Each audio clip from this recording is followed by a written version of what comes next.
Hi, it's Kimberly from Well Christian Woman. I just want to dive right in today by asking a question for us to consider as we're talking through something that I've been thinking about in my life and really trying to recognize. And that's, do we as women struggle with insecurity and jealousy in ways that we often don't even recognize? And not to say that men are immune to this, because I think they share these same feelings, although sometimes I think they may manifest themselves in different ways. But I want to focus in on us and some of the ways that I think we struggle with this as women a lot, probably without even really recognizing it for what it is. And there's the obvious things, like people's fame and fortune and success and good looks and all those things. But I think there's a lot of much more subtle ways that we can feel jealous and then insecure that maybe we don't recognize.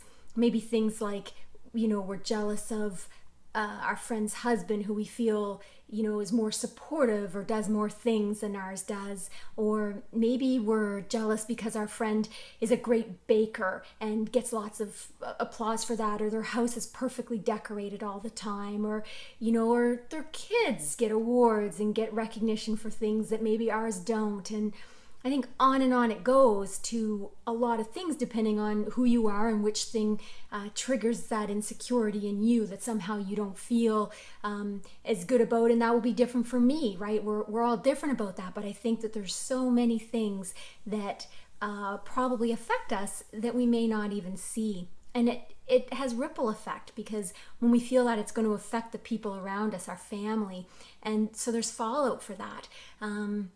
Again, maybe not even in ways that we recognize the root of. And one thing I think about is sometimes what if we knew the story behind some of these people? What if the person that we looked at and thought, oh, you have this great job and here I am, I'm a stay-at-home mom. What if we knew that actually what they want most is to have a baby, but they're not able to? Would that change how we feel about them and that jealousy?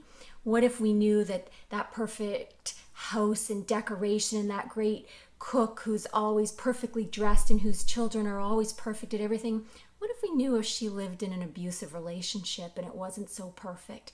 And there's lots of things like that, but that's just sort of an example to help us try and think about things in a different light. And maybe it's not true. Maybe life is just that perfect, and that's not even the biggest point. The biggest point is about our feelings and how we're allowing that to affect our lives negatively and the lives of people around us.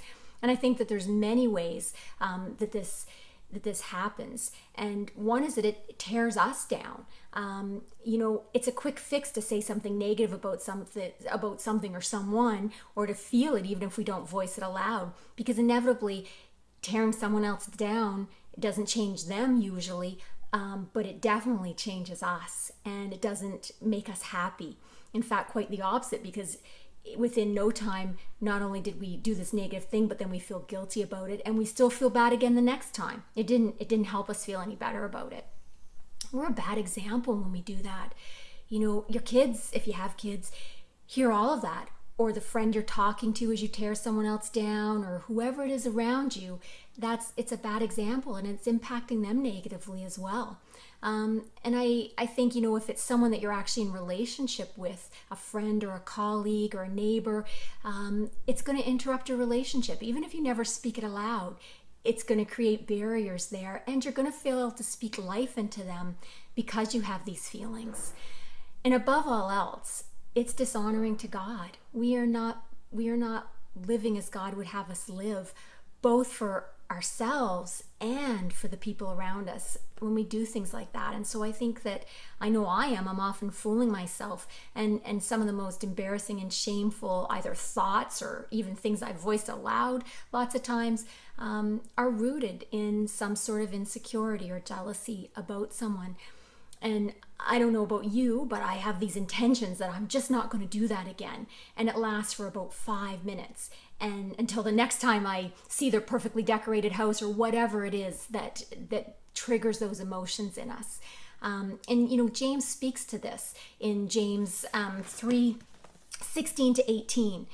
For where jealousy and selfish ambition exist, there will be disorder and every vile practice. But the wisdom from above is first pure, then peaceable, gentle, open to reason, full of mercy and good fruits, impartial and sincere. And a harvest of righteousness is sown in peace by those who make peace. And so it doesn't just have to stop there with good intentions that by ourselves we often probably have a hard time actually carrying through if you're anything at all like me.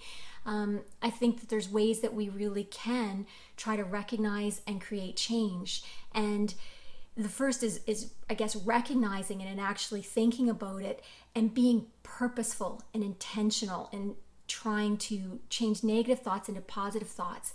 And I think that, the biggest way we do this is by prayer. So pray intentionally, pray purposely, pray in advance if you know that you're putting yourself into a situation that has triggered those feelings in the past. And just be so intentional about just trying to live as God would have us live, treat others and think about others the way Jesus would treat them or think about them. And that, I feel like, can be a big game changer for us. So I know I'm trying to work on this, and it's something that's a constant thing that I think we need to work on, because as soon as you recognize one thing, I feel like there's another one that then comes onto your radar. But I just hope that while I'm working on this, that we can all be doing this together. And if you have any thoughts or comments, we'd love to hear you. Come join us on wellchristianwoman.com. And I just hope you have a great day.